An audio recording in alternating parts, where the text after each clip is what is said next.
ധർമ്മശാല അഞ്ചാം പീടികയിൽ വീട് കുത്തിത്തുറന്ന് 10 പവൻ സ്വർണം കവർന്നത് കണ്ണൂരിൽ ബൈക്ക് മോഷണ കേസിൽ അറസ്റ്റിലായ സംഘം. കണ്ണൂർ ടൗൺ പോലീസിന്റെ ചോദ്യം ചെയ്യലിലാണ് കവർച്ചാ കേസിനും തുമ്പായത്. റിമാൻഡിലായ പ്രതികളെ കസ്റ്റഡിയിൽ വാങ്ങിയിട്ടുണ്ട്. കവർച്ചാ കേസിൽ ഉടൻ തളിപ്പറമ്പ് പോലീസ് പ്രതികളുടെ അറസ്റ്റ് രേഖപ്പെടുത്തും. കണ്ണൂർ കിഴത്തള്ളിയിൽ നിന്നും ബൈക്കുകൾ കവർന്ന കേസിൽ കഴിഞ്ഞ ശനിയാഴ്ചയാണ് കുഞ്ഞുപള്ളി സ്വദേശി നിയാസുദ്ദീൻ, ചാല സ്വദേശി അജേഷ് എന്നിവരെ അറസ്റ്റ് ചെയ്തത്. വർക്ക്ഷോപ്പിൽ സൂക്ഷിച്ച ബൈക്കും അപ്പാർട്ട്മെന്റിൽ നിന്നും ബുള്ളറ്റും കവർന്ന കേസിലായിരുന്നു അറസ്റ്റ്.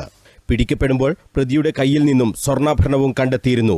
ഇതിന്റെ ഉറവിടം തേടിയുള്ള കണ്ണൂർ ടൗൺ പോലീസിന്റെ അന്വേഷണമാണ് ധർമ്മശാല അഞ്ചാം പീടികയിലെ കുന്നിൽ ശശിധരന്റെ വീട്ടിൽ നടന്ന കവർച്ചാ കേസിനും തുമ്പായത്. 10.5 പവൻ സ്വർണ്ണാഭരണമാണ് ഇവിടെ നിന്നും കവർന്നത്. പ്രതികളുടെ കൈവശം ഉണ്ടായിരുന്ന സ്വർണ്ണാഭരണവും ശശിധരന്റെ വീട്ടിൽ നിന്ന് നഷ്ടപ്പെട്ട ആഭരണവും ഒന്നുതന്നെയാണെന്ന് പോലീസ് അന്വേഷണത്തിൽ കണ്ടെത്തി. ആഭരണം വീട്ടുകാർ തിരിച്ചറിയുകയും ചെയ്തു. റിമാൻഡിലായിരുന്ന പ്രതികളെ ടൗൺ പോലീസ് കസ്റ്റഡിയിൽ വാങ്ങിയിട്ടുണ്ട്. അഞ്ചാം പീടിക കവർച്ചാ കേസിലും പ്രതികളെ തളിപ്പറമ്പ് പോലീസ് ഉടൻ അറസ്റ്റ് ചെയ്യും. കഴിഞ്ഞ വ്യാഴാഴ്ച രാവിലെ 8 മണിയോടെ ശശിധരനും ഭാര്യ പ്രീതിയും മകൻ അമലും മകൾ അമൃതയും വീട് പൂട്ടി മൂകാംബിക ക്ഷേത്ര ദർശനത്തിന് പോയതായിരുന്നു. 3 ദിവസത്തിന് ശേഷം ഞായറാഴ്ച രാത്രിയാണ് ഇവർ മടങ്ങിയെത്തിയത്. അപ്പോഴാണ് വീട്ടിൽ കവർച്ച നടന്ന കാര്യം വ്യക്തമായത്.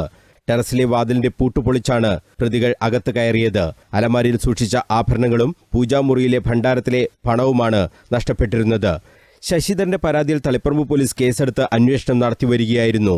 വിയൂരിലെ അതീവ സുരക്ഷാ ജയിലിൽ നിന്ന് കഴിഞ്ഞ മാർച്ചിലാണ് നിയാസ് പുറത്തിറങ്ങിയത്.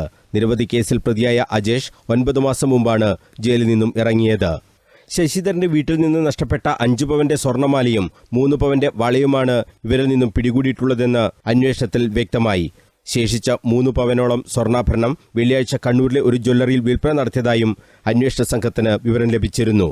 തളിപ്പറമ്പ് CI ബെന്നിലാലിന്റെ നേതൃത്വത്തിലാണ് കവർച്ചാ കേസിന്റെ അന്വേഷണം നടക്കുന്നത്. തളിപ്പറമ്പ് ബ്യൂറോയ്ക്കൊപ്പം ന്യൂസ് ബ്യൂറോ, കണ്ണൂർ.